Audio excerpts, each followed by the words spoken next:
Misty here with Nourish Wellness Center, and I am also here with Dr. Dave once again. And today we're going to continue our series on leaky gut syndrome. So Dr. Dave's going to start off with just a very short biochemical lesson today. All right, so basically in your gut, from your mouth to where it exits, you have a system. And in that system is basically where all this stuff is trying to be absorbed. People always say you are what you eat, but really you are what you absorb. And that's kind of what we're going to try to focus on for the rest of this series, is figuring out what you're absorbing and why, and what you aren't absorbing. So basically as your food comes through, the idea is for these cells to absorb that. But we also have other things that are going on.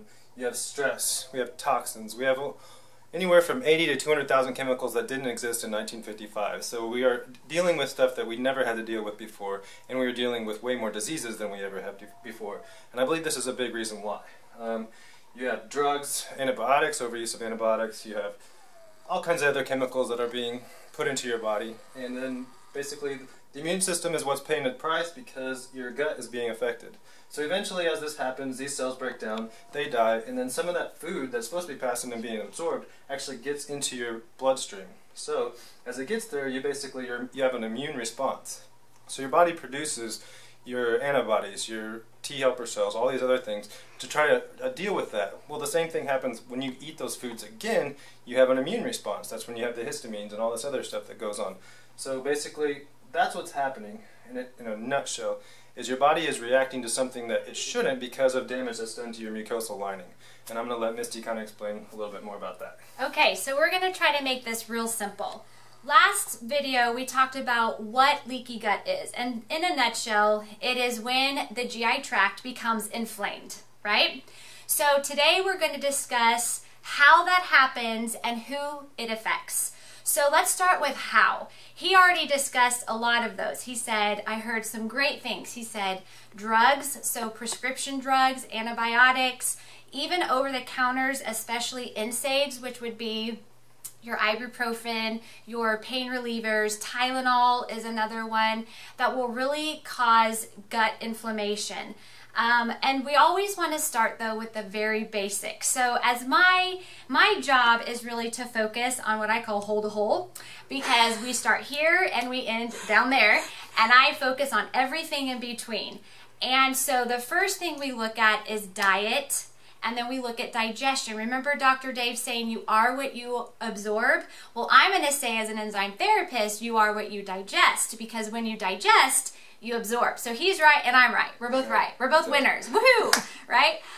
So I'm just going to draw real quickly on the board a circle. This is going to be your steering wheel of your immune system. So I'm going to write immune in here. And he discussed immune quite several times in that blurb he just gave us. But what really drives your immune system? Well, think about when you first learned how to drive a car, and mom and dad said, put your hands on the steering wheel. Where would they tell you to put your hands? 10 and 2. 10 and 2, right? And putting your hands on 10 and 2, that's what kept you safe and protected you, had a good grip on the car, would allow you to drive safely. Well, you have a 10 and 2 of your immune system, and guess what they are? You guessed it, diet, and over here, digestion. And so often, people will focus on the diet part. And when I say diet, I'm not talking about all kinds of restrictions. We're just talking about nutrition here. Good, well-balanced meals, wholesome foods, fresh foods, getting away from processed cans, boxes, bags. We want you to eat fresh foods. And so what my job is to meet with you and help you do that in a practical way. And by the way, I love working with mommies. Mommies are my favorite people to work with, because when you change, when moms really start embracing this, you change whole families, whole households, and even future generations. So if you're a mama and you don't really know how to start with this whole process, please come and see me. But a lot of Americans, if not most Americans, are on a standard Americanized diet. We call that the SAD diet. And that is greatly contributing to leaky gut syndrome because it starts there. But on the flip side of that, it can also be digestion. And maybe you're eating really, really well, but maybe genetically, or you have a history of using over-the-counter drugs, you've just created damage in your stomach. And last week I briefly said leaky gut starts in the stomach. Well, I was kind of right, because it starts in what you put in your mouth.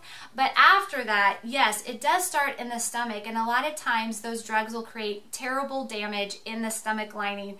And that will begin a cascade of events that causes leaky gut syndrome. And so we want to help you, guide you with lots of grace, but with a little bit of guidance at the same time, to help you heal from leaky gut. And that's what we will both do. Now, who does leaky gut affect? It affects everyone. Everyone. I was telling Dr. Dave, my youngest client is 6 weeks old. And this little guy's on enzyme therapy and he's doing great. And my oldest is 87, and I have everyone in between. And so there's many, many other factors that could cause leaky gut for a 6-week-old to already have that problem. It could be the mother's diet. It could be just environmental chemicals that are affecting our babies before they're even born. I mean, we do know that before they're born, 200 chemicals are already coursing through their veins. And that is just scientifically proven. And so we don't know if it's vaccines. We just don't really know everything. But it is happening younger and younger and younger. But typically, I would say, in my experience, I'm not really seeing kids until usually around the tweeners. So around 10 or 11 is when I'm starting to see kids really starting to have chronic issues.